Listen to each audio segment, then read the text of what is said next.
regret my hair color. Here's my expert hairstylist advice on what I'm doing about it. I regret going dark. And as a hairstylist, I normally never say that. Why did I go darker? My last video on 2026 hair trends really got me. The espresso brown got me because it's a gorgeous color. So I'd been wanting to go a little bit darker. I feel like in my day-to-day, my hair didn't feel very light, but I felt either when I filmed, if I pulled out my camera to snap a photo of myself and my toddler, like bright outdoor lighting, I just felt like my hair was electrically light, and I didn't want that. And in the fall, I toned my hair to a very sandy, kind of smoky caramel color that I loved, but it wasn't sustainable, meaning I had to keep toning it every 2-ish weeks for it to really stay in that tonal shade that I loved. And as we went deeper into the winter, I was craving just a warm, chocolatey, espresso-y brunette. Now, mind you, the last time I was this dark was in 2010. In 2010, there was, I swear, also something in the air, and I felt absolutely everyone, from celebrities to everyone I knew, everyone was going brunette. That bug caught me. It caught me again, 15, 16 years later. All right, so I said I regret it. And the truth is I regret some bits of it, but not all. So as I was coloring, the darkness that I was seeing, when you're have a color in your hair, it's wet, so it looks more drenched, more pigmented. I love that, and I was so craving that. As soon as I shampooed my hair and started blow drying it, I was instantly disappointed that it wasn't actually as dark as I had envisioned. So at first I was like, easy fix. I can just color once again. I did use a toner. I knew I didn't want to go in with permanent color, and I did make sure to leave a few pieces. Anytime that I just drenched my hair in color, like one single color or toner, I instantly hate it. And I know that about myself, so I knew I want little subtle hints of dimension. So I left some pieces out. There's no point in going back in and highlighting when I already felt I was too light. So always best to leave some pieces out. Either add that same toner the last 2 minutes before washing your hair, or not at all. Wanted to pop in the future to announce that my product line is finally about to launch, and I want to include you in the PR package gifting. Obviously, you've been with me through it all, so it's only fitting that I include you in the PR boxing. I want to handpick 5 of you to receive my very limited PR for our very first launch. So you can go to our website at OIL+COMB.com and enter your email, and you'll be automatically entered into the giveaway. You also have to be subscribed to the channel here and follow me on Instagram at SylviaXReese. So excited to finally be launching that I've been working on for nearly 3 years now with all my heart, and I can't wait to have you all try it. So go enter your email so you can be one of the very first to try it out. All right, let's get back to the video. So once I did that, this is where I was at.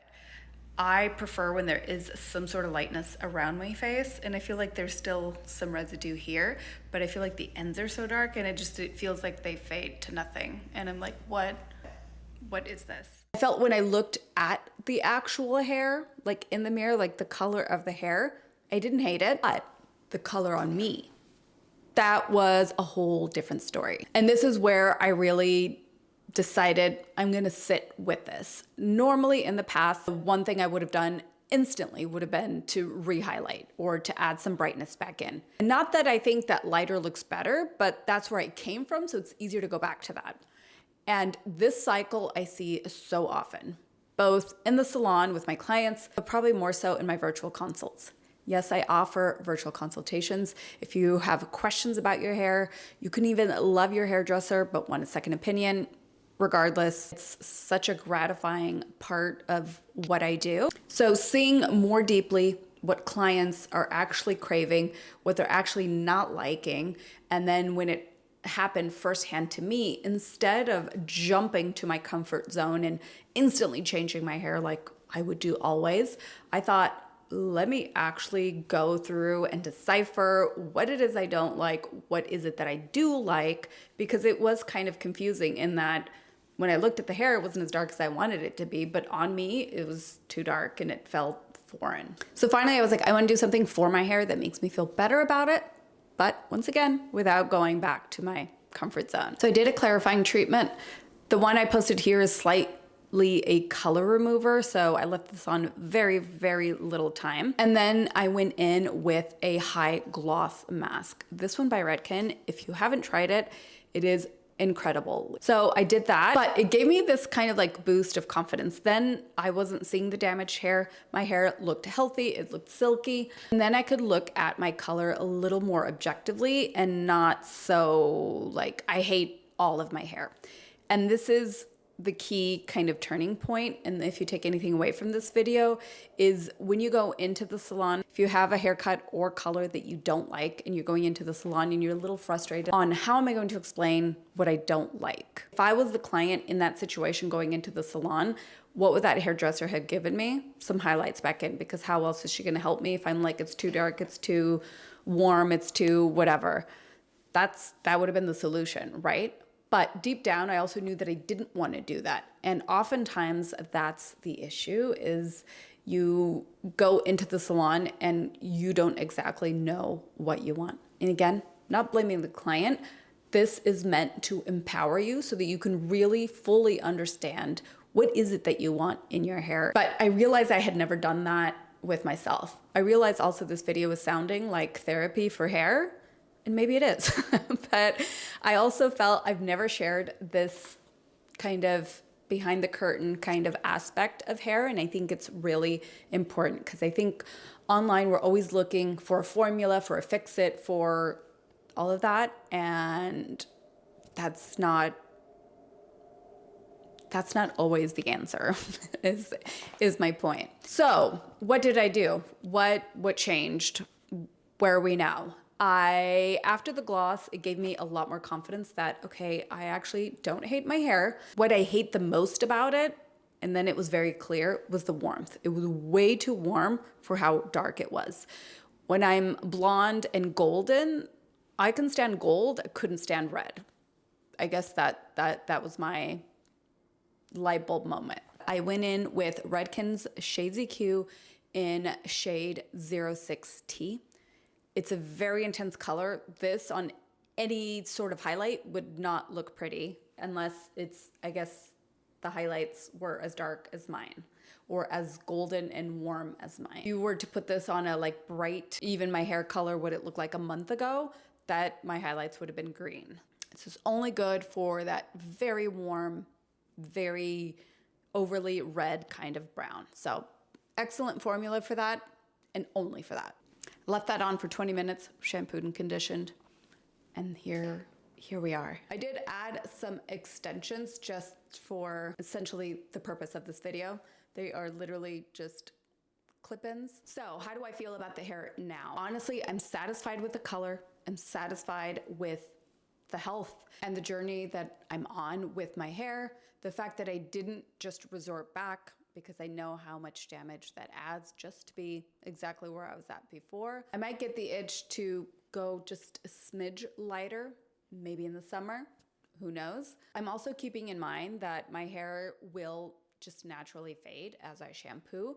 So I'm also just kind of happy to kind of ride that wave and see kind of where my hair lands in a couple of weeks. So if you're in a similar situation, or where you have gone darker, it's a little too warm, try that formulation. It's amazing. If your hair just feels a little too red for your liking. Also, sometimes in this area, this is the least forgiving area, because this is where all light shines, whether natural sunlight or, artificial indoor lighting. My main advice here is, if you do have color that you don't like, kind of sit with it. The quicker you change it, the less time it gives you also to fully understand what it was you didn't like about it. And I promise that kind of sitting with it and really like analyzing it for yourself is going to empower so many more of your future salon appointments, because you're going to learn so much about you and your hair through just waiting a little bit. And if you're wondering like, what's a good time? How long do I give it? I would say a good 2 weeks is a good time. If it still feels like I absolutely hate this, I'm wearing a hat every day, no, then don't stick with it. I'm not, trying to punish you with hair you don't love. So if you're currently in a I'm not in love with my hair. Where do I go from here? If you have questions, leave them down below. Or if you kind of want to share your story, I would love to hear from you. I also think it's so helpful for someone else that maybe might be going through something similar. If you already found the solution and you did that, also share that. We love that type of story. And yeah, I hope you've appreciated this different type of video. And if you are in a situation where you're not in love with your hair, I hope you find exactly what you want, and may 2026 be your best hair year yet. Thank you for watching. Love you, and I'll see you in the next one.